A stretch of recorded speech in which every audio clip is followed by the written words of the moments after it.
Also in the plant propagation area, we have our bucket garden. And this is our second planting of bucket garden. The first one got going a little slower. This one got going pretty quickly. And there's a staggering that happens with it. So I plant them really, really thick. And then there's some thinning that goes on. So there's microgreens that get eaten. And these are now pretty full on large pieces that we're putting in salads. There's mixed greens, there's spinach, there's arugula, and then one of the spinaches is actually going to seed, and anything that's going to seed, we're letting it happen, and we'll save seeds from that and do it again. It's about time to start another garden. So by the time these are starting to go to seed, we'll have our next round of lettuce. I think we're probably on about a 6-week cycle for that. It takes about 2 or 3 weeks to get microgreens, and then a month and a half in, it's about time to start another round.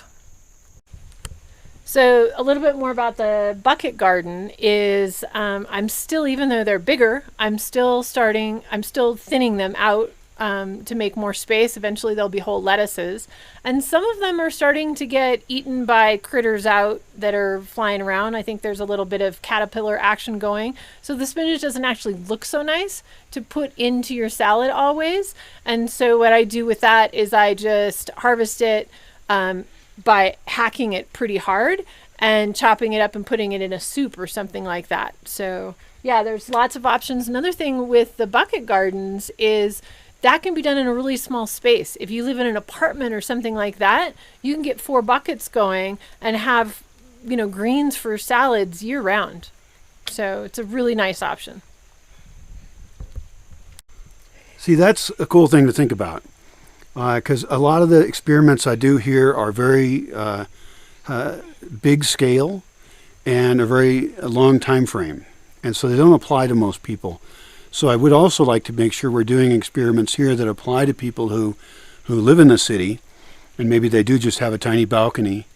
Although even if you live in the city, there's always guerrilla gardening. That's a whole nother topic for some secret video. And there's also options for how you could help out a friend who does have land. And you could have an exchange of work and labor and help. And so yeah, you can plant no matter where you are. Somehow you can do something.